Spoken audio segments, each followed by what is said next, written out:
It's a post-game 2 edition of the Just Basketball Show. I'm Brendon Kleen. That's Chris Manning. Hit follow or subscribe wherever you're finding the show. We're here to talk about the NBA Finals.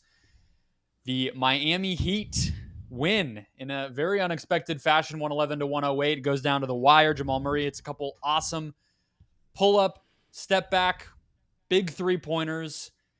The Denver Nuggets do not call a timeout. The Miami Heat do not foul. We get a one last chance with another Murray three that clangs out, and the Heat snag a game 2 win. The first game, Chris, that the Denver Nuggets have lost at home this entire postseason. We're going to have our 3 things that decided game 2 as we did after game 1. We're also going to talk about how to fix the Detroit Pistons to close out the show and continue our offseason coverage. But I think where we should start, Chris, more so than any of that, is losing a game at home when you're the favorite, and you're not only the game favorite but the series favorite, I think is going to lead to some panic. I think it's going to lead to some second guessing. I think people are going to be really worried about the Nuggets, considering they're already predisposed to judge this team pretty harshly. Is this a game that if you are Michael Malone, if you are Nikola Jokic, if you are anybody in that organization, that makes you feel like you need to make some changes and this is going to be a long series that you need to prepare yourself for? Or was this a blemish that they'll get right back hitting the ground running in game 3? I'm going to be a coward and say both, because I think both that this could go into a long series.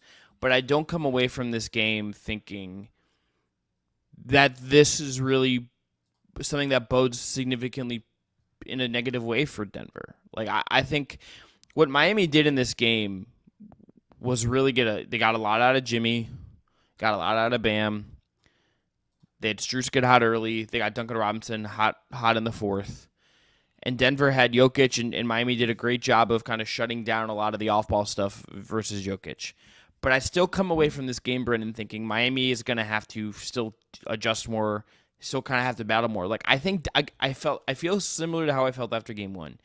The process that Denver has and what they are really good at, centered on Jokic, I think will win out in this series. It may go a little bit longer now. I think Miami is that well coached. Maybe in picking them in 5, I undersold that a little bit. I think that's very possible.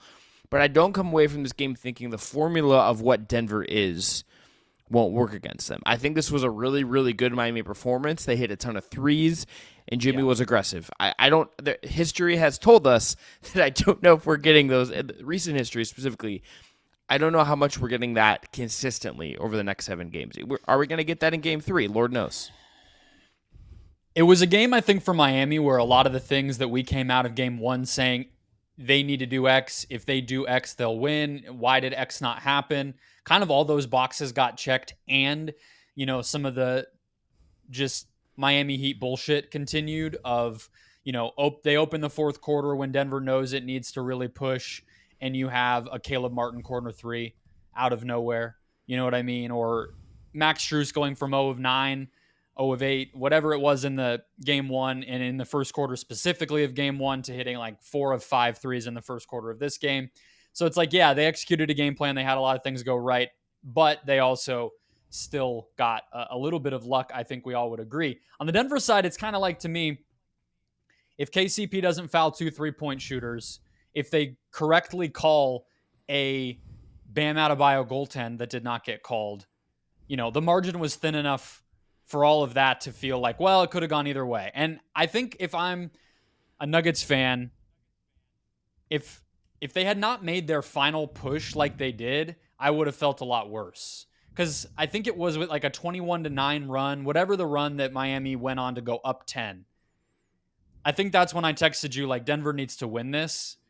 And what I meant is, like, you can't lose a game to one run. And it felt like that was where we might have been headed. But then Denver did come back and even it up and have a chance at the buzzer. And so that, to me, is where you feel like, yeah, it sucks to lose at home. But at the same time, it was a game that could have gone either way. And they at least, like, didn't roll over. It wasn't like Miami figured something out and that was it. This game was topsy-turvy, I think, in general. It's like very weird game. Miami gets up 11 early.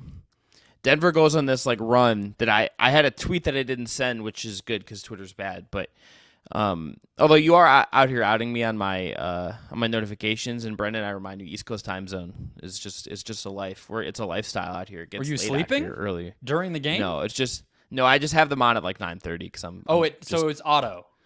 yeah. Got it. Okay, It's just that's auto. better. Yeah, That's more yeah. acceptable. It's I just forget. auto. It's just auto. So like if I just things blow up, I'm just like it shuts it down, and it like shuts off Twitter and stuff on my phone. So I'm like not just doom scrolling. It makes it harder for me to doom scroll, I should say, because I still do it because bad person. But like Denver went on this run that I was like, oh, and with the Murray dunk and like getting up 15, I was like, this is the kind of thing that like we will look at when we think about the series and when they win the title. And it's like, yeah, that was a run that won them a game where they got themselves in a hole early and fought their way out of it. And it was like I had like that thing in my head. Yeah. And then Miami, it just didn't matter. Like they just got erased. Like all of it just kind of got erased. It was peak NBA Finals where I think people were like, this is the most overwhelming Nuggets team. This is the most overwhelming team we've ever seen. This series is over. What a complete just shellacking that we're watching. And then by the end, it's like, yeah, Denver really messed around. This is one they shouldn't have lost. This series is going to be really close. It's hilarious when we only have one game to focus on what we do to ourselves here. But let's get into our three things that decided game two. Go ahead. Just a quick fact that I think is worth noting as like a narrative point of this series a little bit. Denver's offense was more efficient in this game than it was in their game one win. Mm-hmm. Just a thing. Jokic has 41. I think there will be discourse about like, did the Heat tilt the series because they made Jokic a scorer? Like, is that's like going to be a talking point Monday, Tuesday on the big shows? Yeah, that's just nonsense. That's just nonsense. Yeah, I think this game went the way it did because Miami just played a lot better and made a lot more shots. I really don't feel like Denver. I mean, Jokic had a couple turnovers. The zone worked, but that's just part of Miami playing well. They do a zone really well. I don't again feel like that's Denver just sort of breaking down or screwing up. I think two guys on Denver we can talk about had significantly worse games, but overall I don't think it was that significant. And you look, fast break points, 18-5 for the Nuggets. Offensive rebounds, 9-8 in favor of Denver. Free throws in favor of Denver. So a lot of the possession stats you and I were going to talk about if Denver had won, like they went in the Nuggets' favor. It takes that one run. And then if you can hold on, then that's the difference between winning and losing. But our first thing that decided game two is that the Heat played their game. And so we were just beating around the bush there. Let's get to it. I think the place that I think you have to start is the stars. You mentioned them a minute ago. I would say we saw a blueprint of how Jimmy can be more impactful without being great. Is that fair to say? I think so. Because he took 5 free throws. A peak Jimmy Butler game is like 12 free throws, right? A peak Jimmy Butler game is that. And to his credit or whatever, I don't know if we want to necessarily credit all the time for like foul hunting. I get if people feel a certain way about that.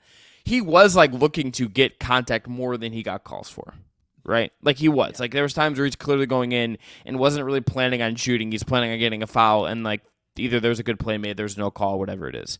But he had 21 and 9, had 1 turnover versus the 9 assists. He's penetrating. He's actually aggressively playing with the ball, and he gets the free throws. And then he has little stretches. Hits the corner 3, gets the 3-point play in the next Miami offensive possession. It wasn't peak Jimmy takeover game. Like it wasn't like how he eviscerated the Bucks, but it was enough with him being very good and more assertive than he was in game 1.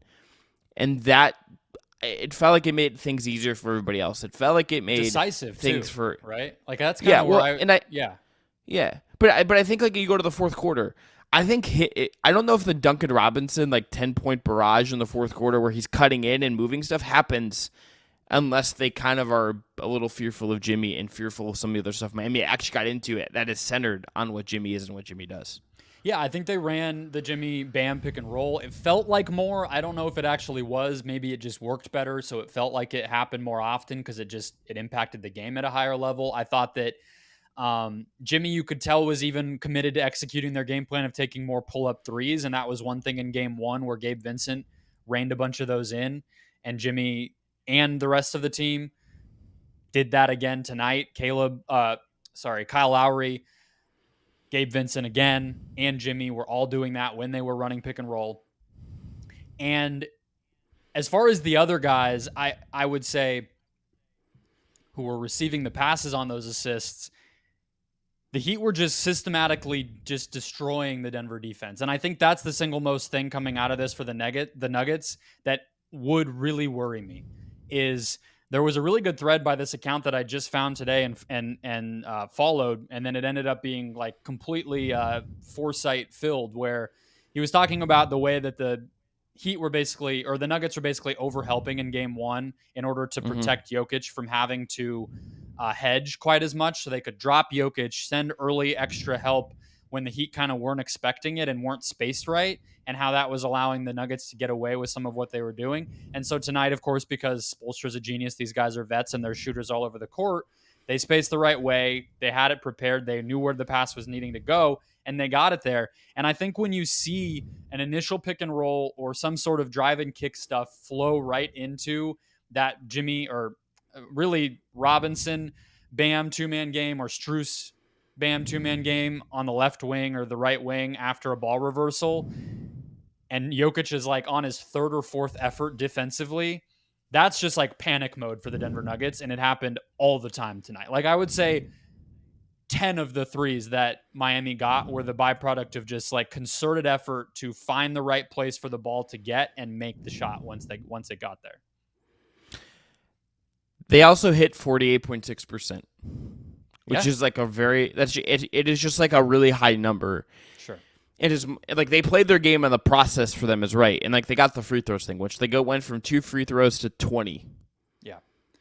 Like that in itself. They made Brendan the number of free throws that is a difference from game 1 to game 2. They made 18 free throws in this game. That is like an insane JCP helped him out. 6 of those were him being a dummy. So yeah. Yeah, and I think that's a good way to kind of hit on this as well, because I don't think this was a particularly sound defensive game from several key Nuggets. This wasn't a good KCP defensive game, and that's troubling considering you kind of expect him to be a rock solid 3-and-D guy. I thought this was often a bad Jamal Murray defensive game. I didn't think he was as particularly as kind of locked in and kind of solid as seen him, and I thought this was a bad Michael Porter Jr. defensive game.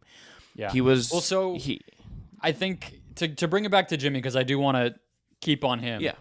Yeah. That was the other thing he did, right? Is he took Murray into the post, and he was attacking mismatches at least a little bit. And I would say a handful of his free throws came from just getting a mismatch in the post and making them foul him. And then Michael Porter Jr. was a complete culprit of a lot of that ball movement leading to threes stuff. It just felt like the Nuggets did not know where they needed to be once a possession got to its second or third action when the Heat were really locked in offensively. And a lot of their guys just got caught fouling, out of place, overhelping, just completely in no man's land. How would you describe the Heat's formula for making it here, Brendan? Is it this? Like maybe like the dial on Jimmy is dialed up to like an 11 in certain instances instead of like this is at like a 7, a 6.5, something like that. Mm-hmm. But like to me, this feels like this is the Heat formula. It's like make a bunch of threes, you get a little lucky with the other team, and you're incredibly well coached. That feels like the formula.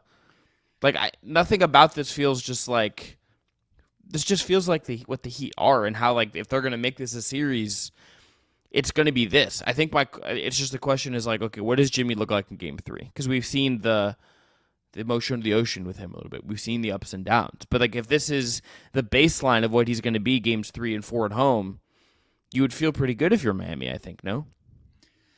Yeah, I think you would. I mean, I agree with you that I think this is the blueprint. What they did tonight is it's more replicable, I think, than expecting Jimmy to have to kind of be the savior every night. And it was also just more.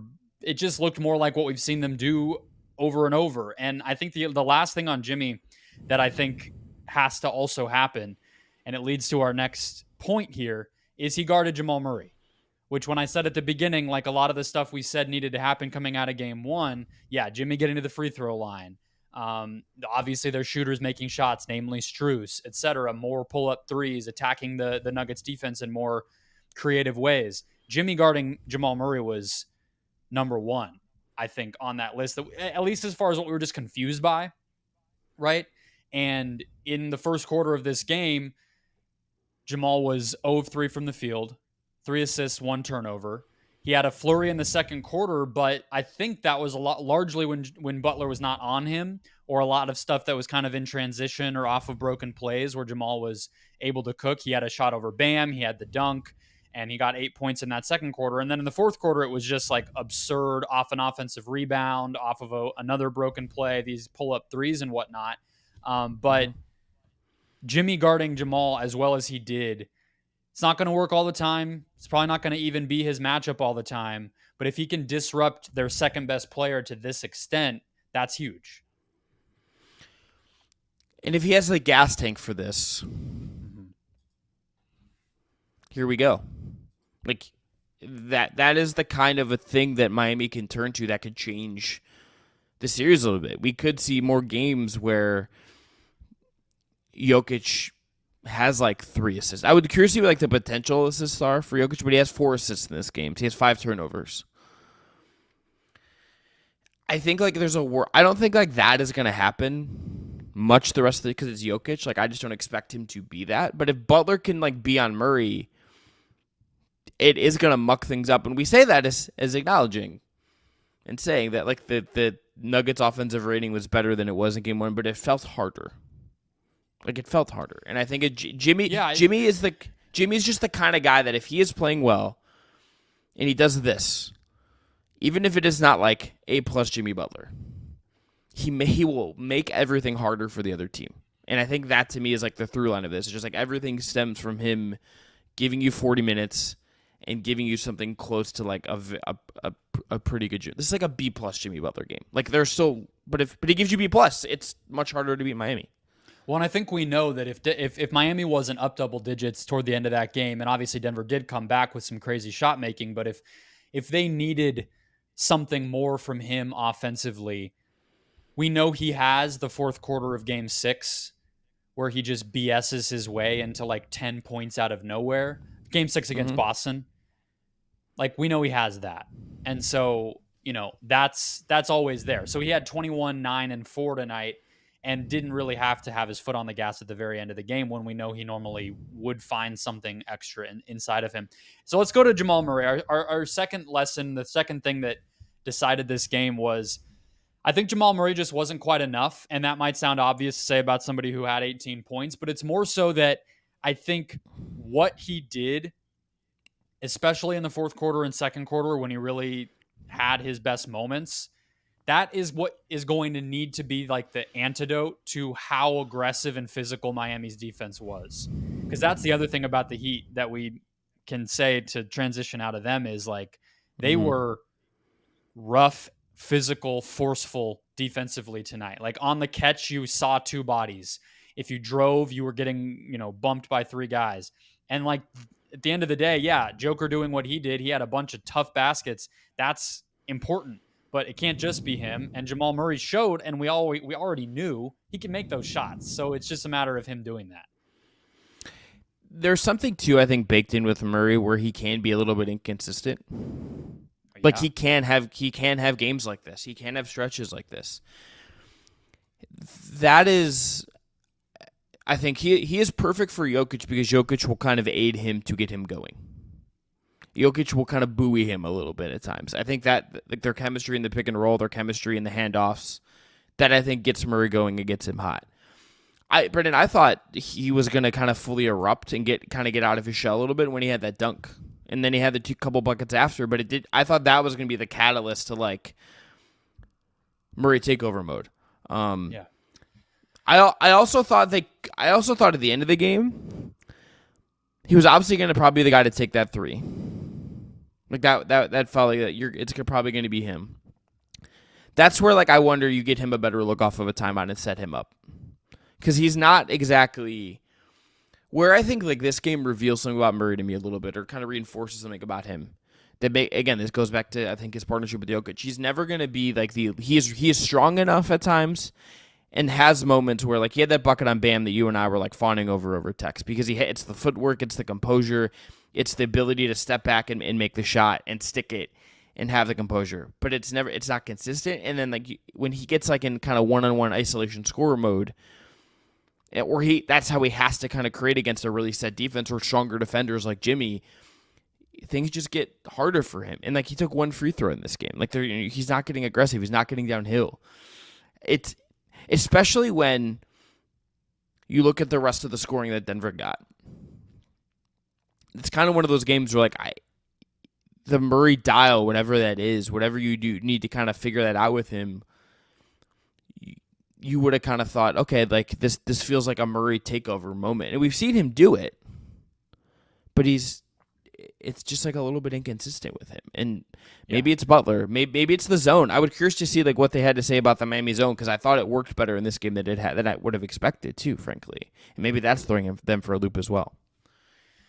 Yeah, I think in this game it kind of just denied them from getting into their actions. And then obviously Jokic had a few turnovers off of it that were uncharacteristic for him, just kind of throwing the ball the wrong direction to somebody who wasn't there. It was kind of, getting in his way. I think even the zone making him have to drive through bodies or put the ball on the ground, that's, we know he can do it, but Jokic is a guy where it's like most of his scoring is going to be a jumper or a deep post where he just kind of uses his footwork and physicality to get there. He's not really a guy who's like face up dribble drive like Amare Stoudemire offense. You know what I mean? That's not Jokic's game. So I thought that affected him. And then, yeah, I think like you were saying with the two-man game, a lot of the touches that Murray gets are going to organically come off of Jokic initiating or Jokic getting into a comfortable space, and then what happens from there.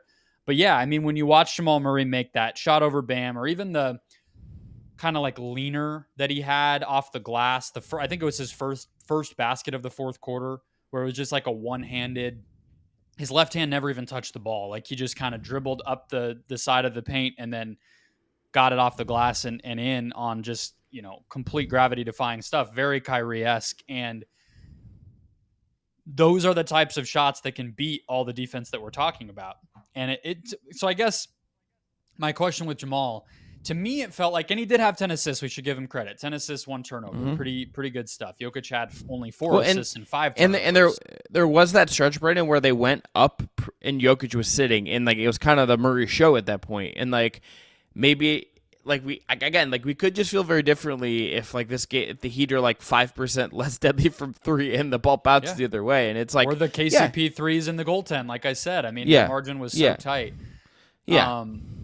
What I was going to say with Jamal is, like, to me, it felt like this was a game where it was an approach thing, not a playing badly thing. Like, if he had come in knowing Miami's defense is going to be bringing it, they're going to be much more locked into what we're trying to do. They're going to still do the zone, but maybe even, more creatively. They're going to have Love out there from a size standpoint, all these different things.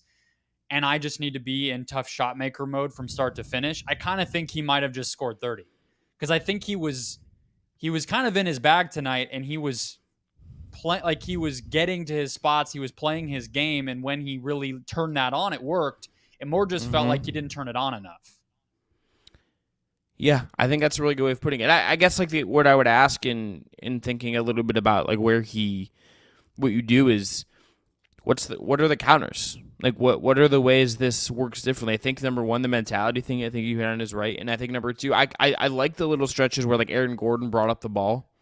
Yeah. I think just like you relieve pressure by not having him have to be the one to bring up the ball, or Jokic to be the one to bring up the ball. I think that can really organically relieve some pressure and give you a chance to get moving, and at least give yourself a little bit of a window to kind of figure that out a little bit. So that's where I would start with him. Well, especially it just felt like the Heat were not, or the Nuggets weren't ready for Kevin Love. It just didn't feel like they were expecting that he would be out there instead, and that Gordon would be guarded by him. And to me, it's kind of similar in a way to what we saw Gordon do when Anthony Davis was guarding him, although obviously for that it was more so like getting Davis out of the paint and having Gordon be a screener or a ball handler just to occupy Davis. But in this case, it's like, no, you actually do want to make Kevin Love guard you.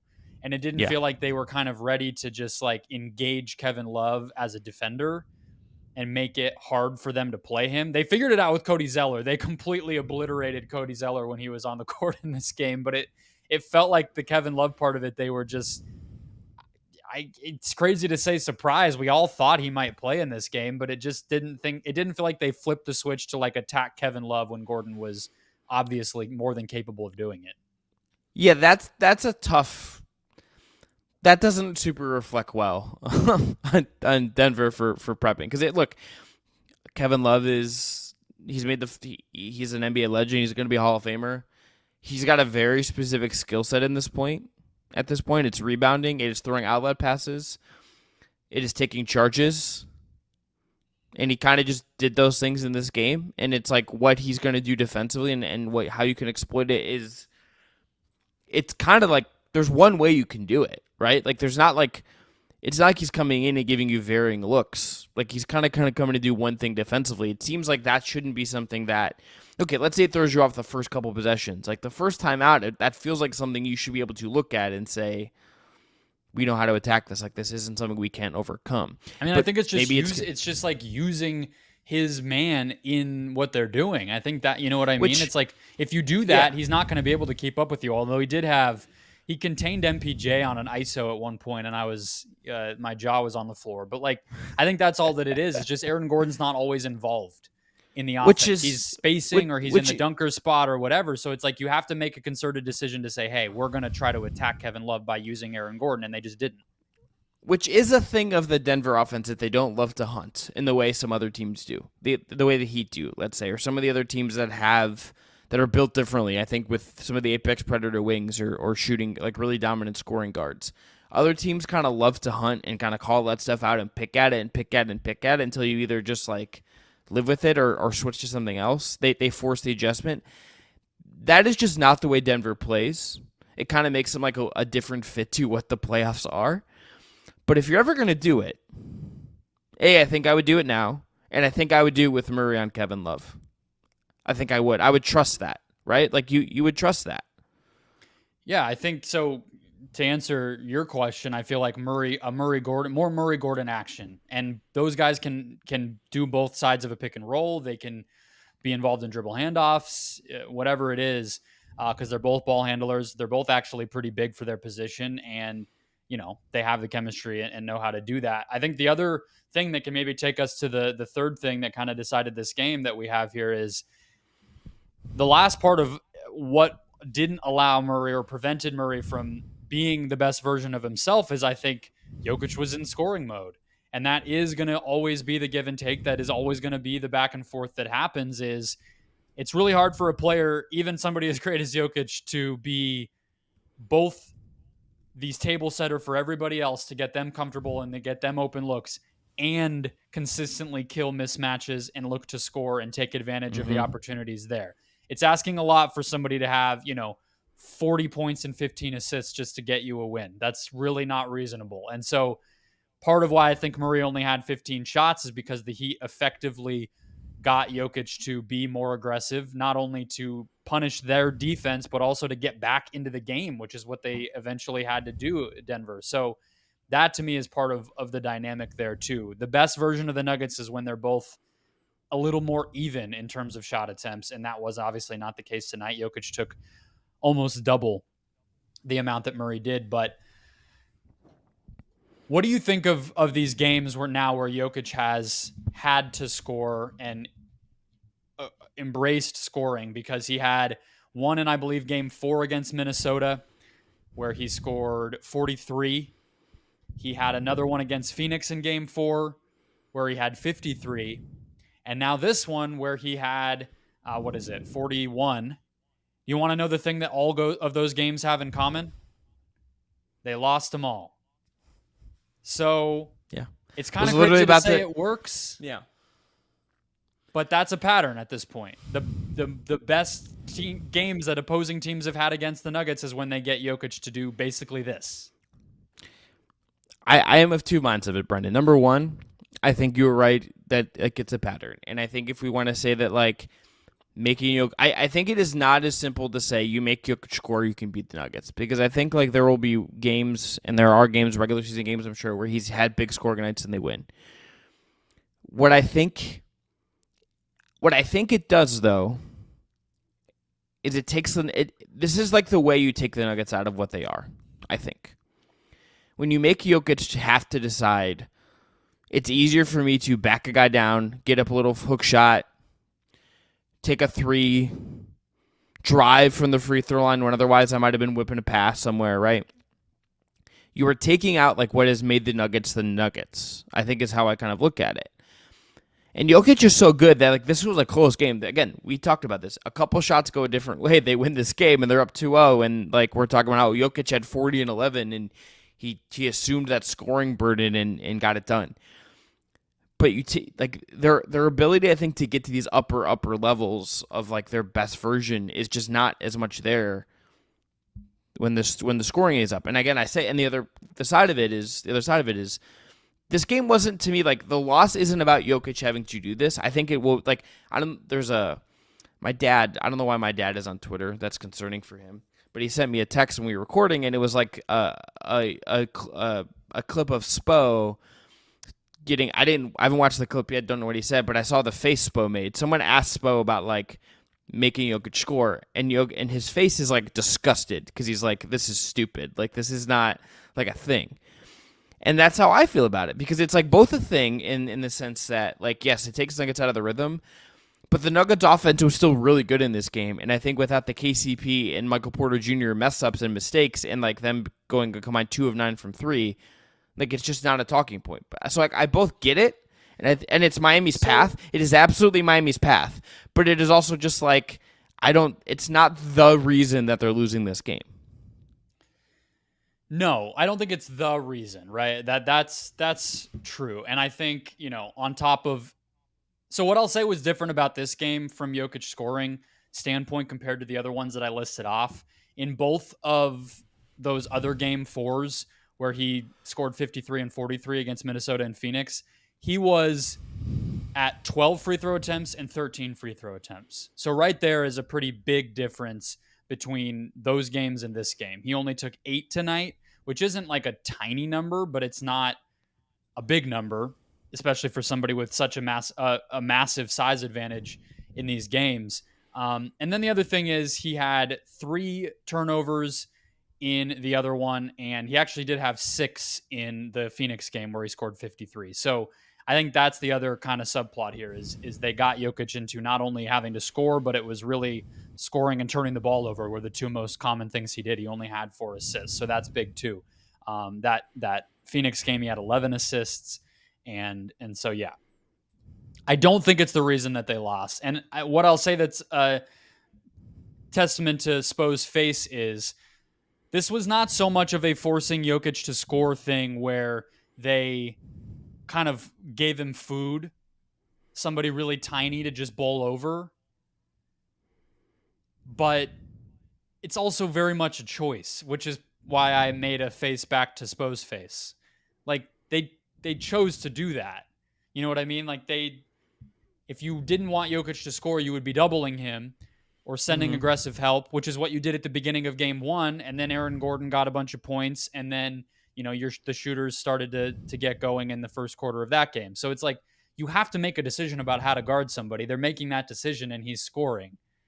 So it's weird that Spo would be kind of hiding from that, but maybe it's all just gamesmanship. Sure. I think Jokic deserves some credit for for just kind of being willing to assume some of this stuff is the other thing, part of this. Because we know, Brendan, he does not like to do this. This is not like a thing he likes to do. I don't really believe this when guys say, "Oh, I'd rather have 10 assists and be you want to score 50. It's cool. I get it. Scoring feels incredible." Jokic is one of the few guys where I believe that I think he'd rather have 20 assists and 2 points than 50. I really believe that. But you see him in this game making choices where I think there's other spots in the regular season, earlier in this playoff run, or maybe just in other games in the series where he's going to score instead of passing. And I think it's in this night, it was the right decision, right? MPJ was bad from the start. KCP was off from the start.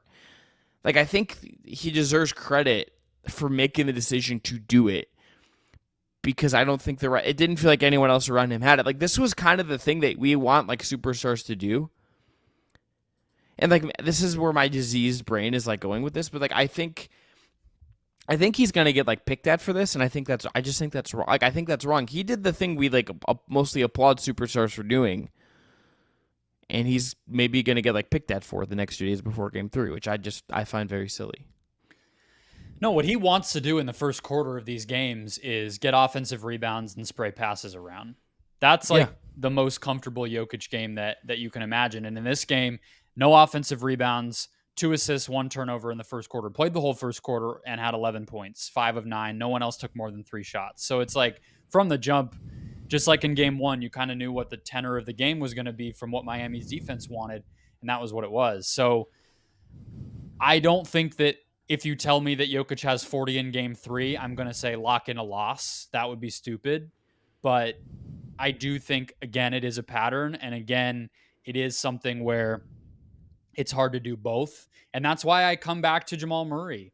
If his approach in this game was, I'm not going to score off of Nikola as much, and I just need to be more of a self-creator, I just think that the way that this game flows is different.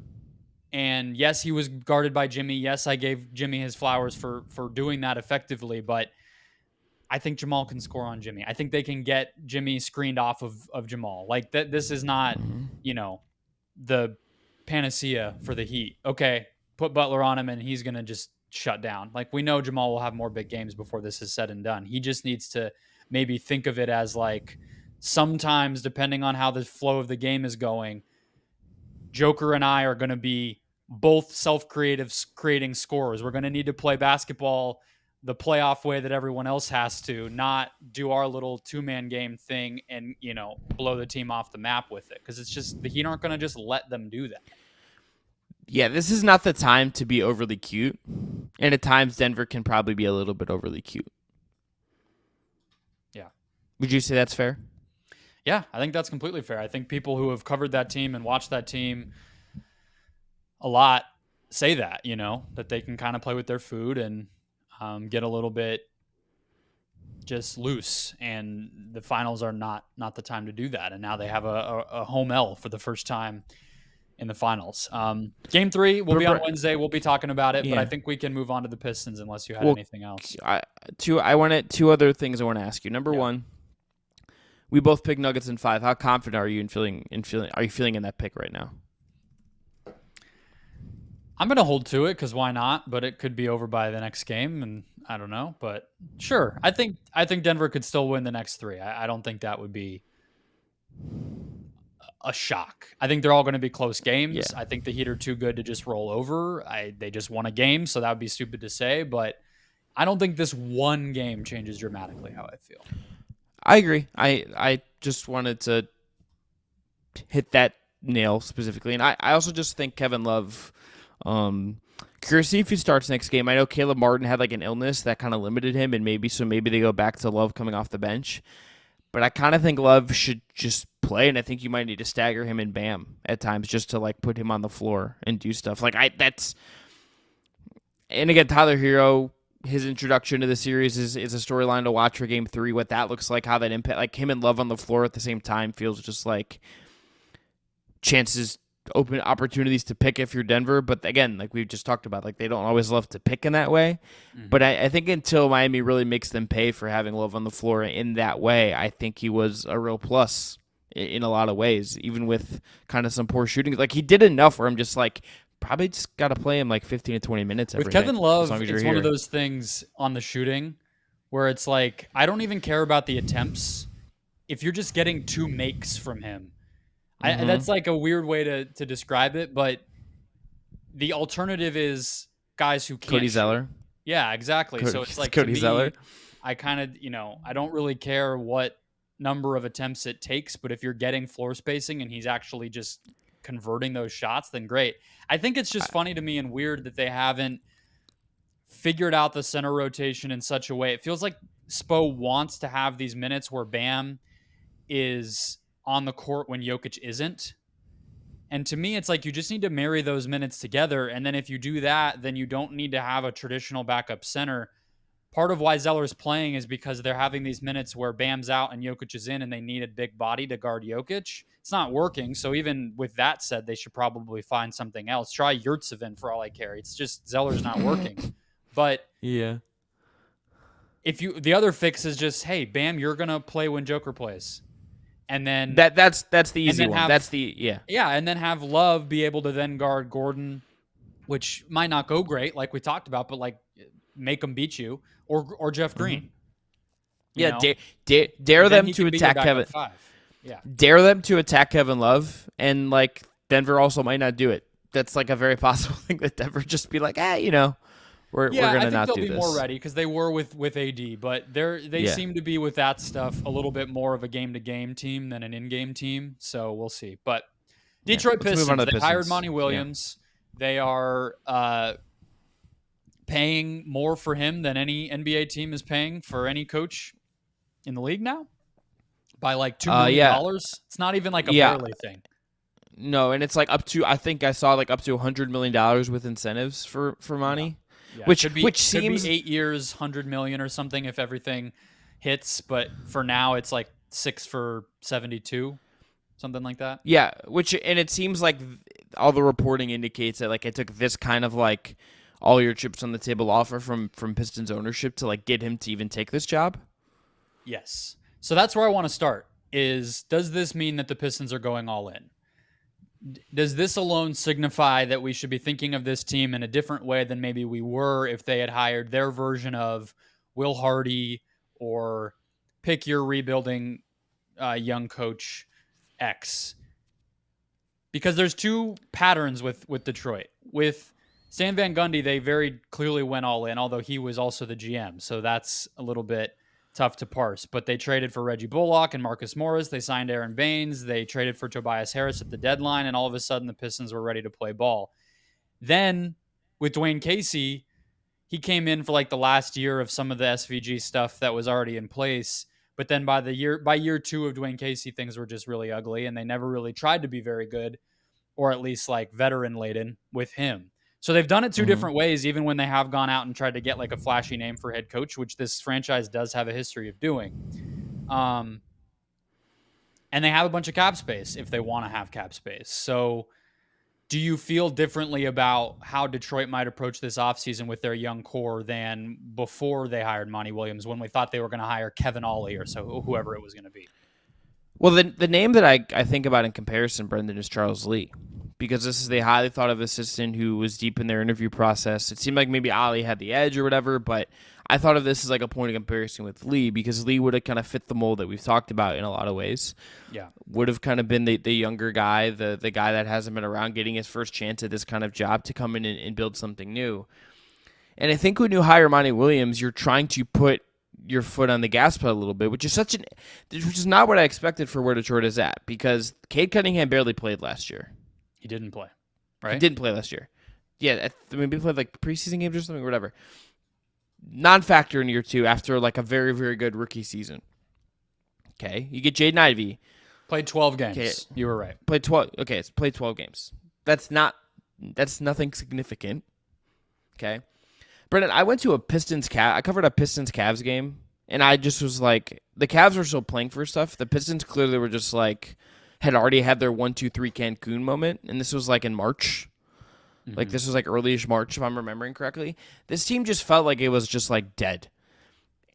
And to go from like that, and you have Bojan Bogdanovic, you have like a veteran there, you have like some guys that like I think Cade's gonna be really good. This feels like they are trying to aggressively scale this up very quickly with this Monty Williams. That's what this feels like to me. It feels like both like, yes, you hired him for the long term, so you believe that this is like a long-term project, but I don't think you hire Monty Williams unless you're A, are willing to go and try to improve right now, and B, sell to him that you're serious about it. Because I can't imagine he is going to be like, let me go from coaching the Phoenix Suns, who had who had aims at winning a title, and I made the finals with, and were great with, to rebuilding from like not square one exactly, because you do have Cade and Ivy and a high draft pick coming, but like you're not like on second base, right? Like you're still trying to figure out like what exactly you are. I think the only reason Monty took this job is the money. I mean, that sounds more which, harsh than I mean it, but there's no other reason to do this. I mean, unless you just think the world of Cade, and I guarantee you at the intro press conference, he's going to decide, and all of a sudden he's the biggest Cade Cunningham fan on planet Earth. But do you remember when? Do you remember when Dwayne? Remember when the Cade Cunningham makes his bed thing? Do you remember that during the draft process? I hope he brings that up as a nugget. He's like, I love that he makes his bed every day. It was it's a a funny Dwayne Casey thing to bring up, also because Cade, very similar to Jason Tatum, has a son. I think that's a good sign of maturity. Is a father, not makes bed, but whatever. That was like a Dwayne Casey drafting. He's like, I want people who make their bed. That shows me they're disciplined. I love that shit. I do. Like every morning. Every morning, first thing I do when I get up. Wow, it's a mental health thing. I have a good routine. I'm pretty good with routine and stuff in the morning, but that's just not one of them. Yeah. Okay, 2 housekeeping things to kind of preface our step-by-step fixing of the Pistons. We did this with the Wizards last week, so they can have about $32 to $33 million in cap space if they renounce Corey Joseph, re-sign Hamidou Diallo, which I think they will because he was pretty solid last year for them at a little bit of a raise. I said $6 million, take it or leave it. That's what I think it'll probably be. Maybe 7, whatever. They also have a team option on Alec Burks at $10.5 million. And they have the number 5 overall pick, where Troy Weaver said, if it's going to help us move forward, we'll entertain anything. We're excited about this draft pool, but we'll try to move the team forward any way that we can. And so my general thoughts here on the Pistons are somewhat of what you mentioned with how dead they looked. If you can convert, if all they did, if their main goal in terms of building around this young core was to upgrade the veteran supporting cast that they have from guys you didn't remember were still in the league outside of Bogdanovich to real veteran helping players, I'm all on board. But that's probably the extent of where I would be comfortable going based on where they are. So if you take Corey Joseph and turn that into a real NBA point guard, if you take Alec Burks is actually better than you would think, but I think he's better on a good team than a bad team. If you turn him into just maybe like a competent floor spacer rather than a kind of second unit offense guy, which they kind of already have too many cooks in the kitchen with their guard rotation anyway. Burks was good for them last year with Cade out, but probably not so much this year. If you do that kind of stuff, you probably can sign me up for that, and I might like it. But if you're saying you're taking a huge step forward or trying to really go for broke this offseason, that's where I get into a little bit of trouble. So we can do the pick in a second with the number 5 pick, but do you use question number 1, do you use the cap space to sign a vet or keep it open for trades? And do you have any names in mind that for either one of those things you might try to target if you're Detroit and Troy Weaver? I would be going after younger vets who I think could help you now and in the future. That's what I would be going at. So these are guys, Austin Reeves, Grant Williams, who I think would fit nicely into the Sadiq Bey size hole that they didn't want to be in the Sadiq Bey business. I get that, but okay, Cam Johnson would be there as well. That's the kind of guy that I would be trying to use my money on. Otherwise, I'm cool with keeping it open for trades because I think you have to get pieces that maybe help you now, but aren't overpays to accomplish nothing. This team, they have to, I think, remember in the back of their heads. Brendan, how many games do you think worse than the Charlotte Hornets, who were 14th in the East last year, do you think the Pistons were? How many games worse? How many games worse than who? The Charlotte Hornets? Who finished 14th in the East. How many games back of 14th place did the Pistons finish last year? I mean, I know they were 17 and 65. It doesn't get much worse than that. So I'll say the Hornets won somewhere in the low 20s. So maybe let's say 5 games worse than the Hornets. 10 games worse than the Hornets. The Hornets finished 27 and 55. And I get you only had Cade for 12 games, whatever. It is going to be it doesn't, even if you bring Cade back and that gives you some wins, it is going to be, it doesn't happen where you go from 15 to 9. That kind of scale up would be that's really unprecedented and really hard.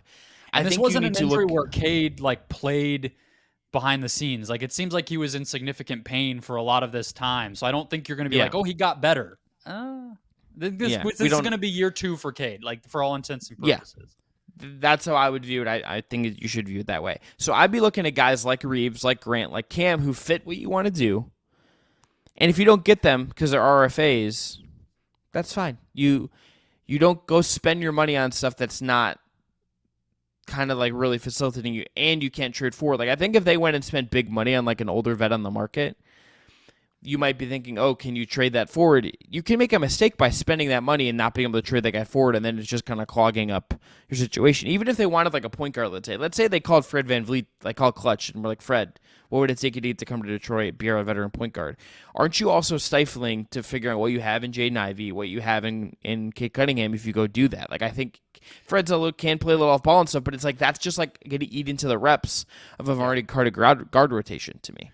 Well, that's exactly what I was going to say. Part of what's interesting about the Pistons compared to other teams is usually the kind of hand in glove thing. What the Suns did when Monty got there was let's go get a veteran point guard.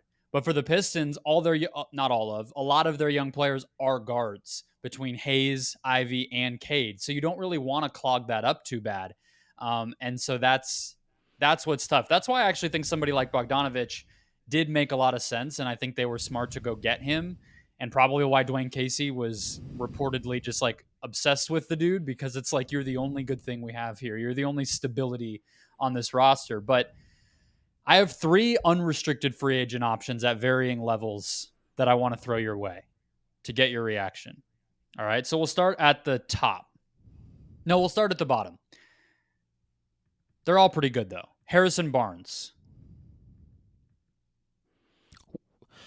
Do you need him when you have Bogdanovich? I think Harrison Barnes is somebody where probably there's overlap with Bogdanovich. We'll get to Bogdanovich in a second, though. There could be some movement there, too, and maybe he's more of a replacement for Bogdanovich. But either way, I think somebody at the forward spot because that's the other thing. A lot of their young players are also centers. They're guards and centers, so they need wings and forwards. So it's like, to me, if you can get a forward who's played on young teams before, is a very good vet for everything you always hear, and can actually do something with the ball in his hands and plays both ends of the court, that feels like a good kind of mix where you could imagine like Harrison Barnes dribbling up the court and starting a dribble handoff with Cade to kind of give him training wheels a little bit, or the same thing with any of their guards. So that was my favorite because I think you could get him pretty cheap. I like that. I think you need to just flip Bogdanovich for something else, but I'm all for it. I think he is the perfect kind of like older vet that it's like you kind of know there's a limit on what he's going to give you at that spot, so this would buy you time to find like the real solution, but it also probably helps your culture now if he's willing to kind of step into that phase of his career and he doesn't stay in Sacramento. And you have enough cap space where if Harrison Barnes is willing to take some smaller type of salary, $14 million or something, you still have enough where you could offer Cam Johnson something, especially if you decline the Alec Burks option, because then you have $40-something million of cap space. So you can start to groom, whatever the next guy might be, or have Barnes come off the bench, etc. All right. Second tier of free agent unrestricted. Can I interest you in a reunion between the state of Michigan and one Draymond Green? Oh, buddy. Oh, man. Number one, Matt Ishbia would be like fuming because he's like, you took my Spartan. Number two, if Draymond was goodbye to unrestricted free agency for the rest of his time as owner. That's a joke. Yeah. If Draymond was willing to do it and like really be a leader for a young team in a way that like is just very different than the leadership and the Warriors stuff, right? Yeah. I would be all for it. I actually don't hate it as much as I thought when it came into my brain. I was like, this is going to be fun. We'll just like joke around, but it wasn't really a joke. I actually think it could work. Love it. I think for the big men, it'll help, and the guards, it'll help. It would if he was like willing to do this and be like, okay, like I'm leaving Golden State. I'm not going to go try to win titles. I want to just like make a bunch of money and like also be a mentor. Pretty good place for him to do it.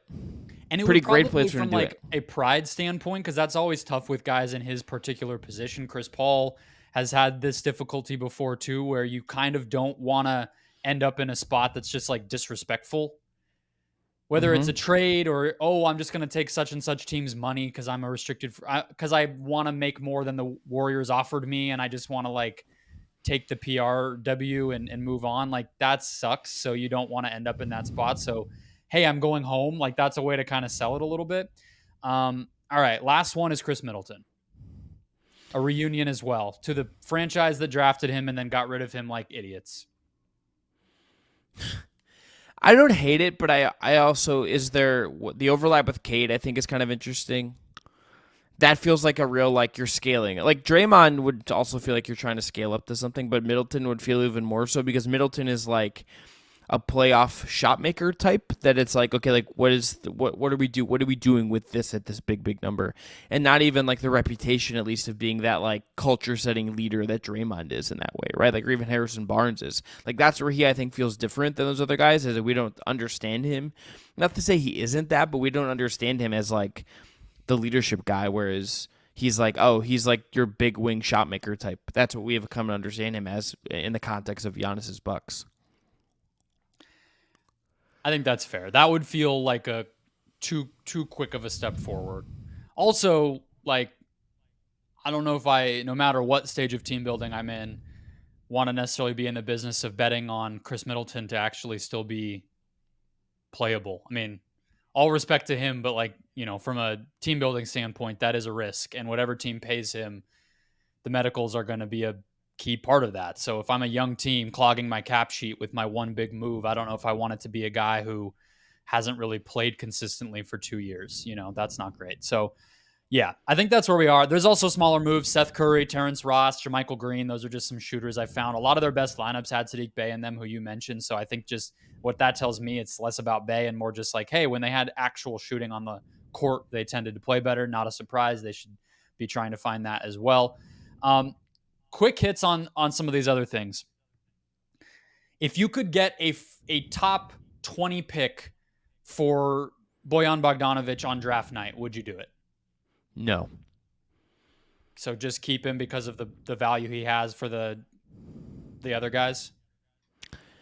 That's where I'm at with it. I would rather, like, if you were going to do that, you should have just done it at the deadline last year. Yeah, agreed. I thought they should have done it at the deadline too. It felt like they kind of overplayed their hand a little bit there, pretending like, oh, yeah, you can get 2 firsts. Like, on what planet? Just do the trade. Do a trade that's out there, a real one, not one you're pretending is there. Yeah, well, like him in Detroit already kind of told us, like, what he went for in Detroit already kind of told us that his value wasn't maybe as high as, like, there was posturing to be, you know? Goofy. Yeah. Yeah.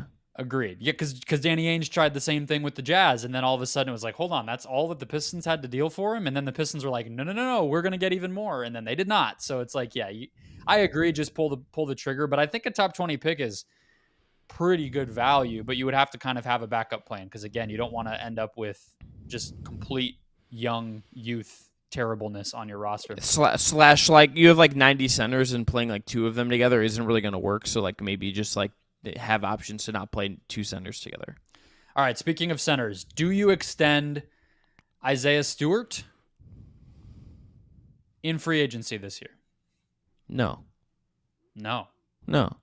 Look, the best young center in there, they will do for one of them. I suspect it might be Wiseman.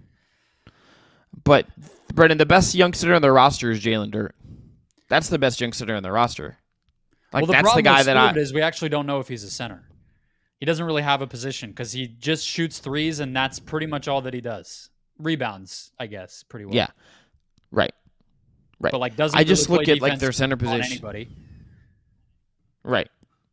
Yeah. No, Jalen Dirt best center, is the guy that they should be building around. You're right. I'll give it back to you. Yeah, it's just like I just look at the centers and I'm just like, how do these guys fit? How much am I willing to like extend for a backup to Jalen Duren, who was 19 last year and was like the best player of these 3, and like unlike like James Wiseman, like has had spurts of looking like a real NBA player, and like unlike Isaiah Stewart, like we kind of know what his position is and what he's going to be. Like he had like a really good, interesting rookie season for someone who came into the league at 19, and like he's 6'10", 250. I think he'll get stronger. Like, I like what he is quite a bit, and as you build up him, I'm kind of thinking about my center position centered on him. So, like, how much am I willing to spend on those guys? And, like, look with Wiseman. I'm sympathetic to, like, what he's kind of his situation. I don't think, like, his career has obviously been the easiest thing. But, like, what, like, next, he's such a hard thing to project unless you feel great about him. And that's like, okay, we have a backup center then, or, like, an alternative to Duren if Duren's trajectory kind of goes in a different way than we kind of expect. I get that, but it would be a massive bet. I don't even know how to properly evaluate it. Is the other part of this. It's like, how do you say, like, this is how these guys help us scale up and win right now? That's like where I'm looking at both those guys, and I don't have an answer to that. I don't. I think Stewart, I would say I would extend Stewart, even if you do just envision him as a backup. Okay, so be it. You drafted a guy who ends up being a backup. That's fine. I think to my priority being get shooting around your guards, and he does that. The team was plus 1.3 when he played last season. Now, even that was still bad because, like you said, they were miles worse than the next worst East team. But still, he provided value just like Bay, which means, hey, when they had shooting, things went well. So I want to try to keep that, especially with the fact that, again, Duren, Wiseman, even Bagley, who for some reason is on this team making $13 million, like, none of those guys shoot. So I want somebody who can shoot in my center rotation, my big man rotation, because I think he can also play next to some of those guys. And I also think, like, Stewart's probably one of the candidates you would look at and say, hey, if Monty Williams can come, bring a little bit more out of this group schematically, especially on offense, I think Stewart's one of the candidates to just feel better about after this season, right? Like, he's one of those guys you could say, hey, Monty helped because he had a clear skill, and Monty, like, put him in position to make that skill useful to the team, even if it's in 12 minutes a game. So be it. So I would probably try to do something with Stewart for, like, I don't know, however much you're going to pay Grant Williams, offer that to Isaiah Stewart, something like that. I would like 3/4 of what you would pay Grant Williams. Okay, so maybe you offer Grant 15 and you offer Stewart 12. Yeah, something like that. Yeah, Wiseman, I would just not. I mean, I know we all know the Wiseman stuff, but, like, he got more than 600 minutes as a Piston last season and had a minus 4.3 box plus minus, which is atrocious. Like, he did play and it did not go well. All right. Number 5 pick. Keep it, trade back. Keep it. Just keep it. Like, unless someone blows you away and, like, gives you, like, a couple picks or, like, a future pick or something, I don't see the reason, not to trade back or to give up this pick. Like, you still should be in, like, talent acquisition mode if you're Detroit. This is what this era is about. You have a top 5 pick. You didn't get as obviously, like, the optimum thing here would have been to get up to, like, 2 or 3 and get one of these really game-changing guys. Like, Brandon Miller would have made, I think, sense for them as, like, another wing. Even Scoot, I think, would have been somebody you really could have looked at. 5's, like, a little bit tricky for them. But if you come away with, like, Cam Whitmore, who's really young, but, like, could be, like, your successor to what Bogdanovich is, will fit nicely with what Ivy and Duren and Cunningham are. Like, that to me is a really nice outcome. And I would just take the guy you feel like you can build with. I wouldn't get too cute with this. I wouldn't be trying to trade this for anything win now. You don't have the pressure that maybe Portland does with the Dame situation. So you don't have that hanging over you, right? Like, Cade's not out here saying, like, I need to win a title, like, today. Like, there's a road to go still here with Cade. And, like, what is trading back, unless someone is going to blow you away and, like, just give you future assets to play with, which I don't think will happen for 5 in this class. I don't really see a point of trading back for, like, a protected future first or, like, some seconds. Like, just take Cam Whitmore. Just take whatever Thompson twin is still there.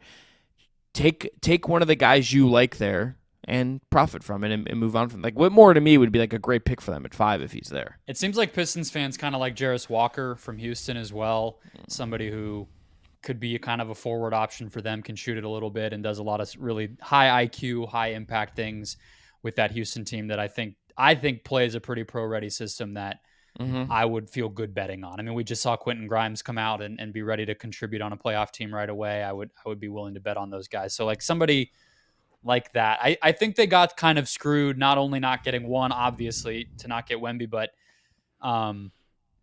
to not even get in the top 3, because I think that's really the only spot you could have gotten somebody to want to trade up. No one's going to trade up to 5 in a 3-player draft. it's really a one-player draft, but like nobody's going to trade up to 5 in this draft where everything after 3 is sort of eye of the beholder. Like unless they play the smokescreen game at an elite level and try to, hey, we heard the team at 8 really wants Whitmore, and then we're going to put out for months or weeks that we want Whitmore and hope that something comes together, which like that never works. So I'm with you. Just take the player, take somebody who fits, preferably a wing or a forward, because that's what you need. Try to develop them. Hope that Monty is patient enough to do that and see what happens. Brendan, let me ask you this as we get towards the end here. Over under 2.5 seasons before the Pistons are back in the playoffs. Oh,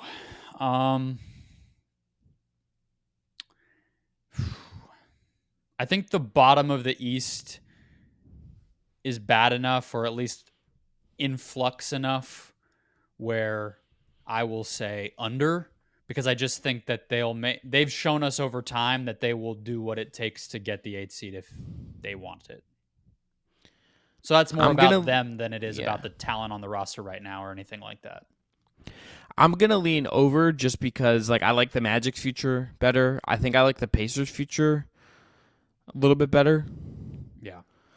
I don't think like a lot of the other teams above them are planning on like going anywhere anytime soon. So obviously some of that will change. Someone will fall off in that that group we saw last year. I was thinking like Brooklyn and Atlanta are two where I could, if they took a step back in the next 3 to 5 years, it wouldn't blow me away because they're in that mode a little bit. Yeah. But, yeah. I'm gonna go over just because like I think there's stuff in there that's gonna make it. I think they're gonna get better and get to that like in 2 years be like get closer to like 500. Like I think that's like the kind of the path we're on. But I think this is still kind of this feels like a slow build to me, even with Monty.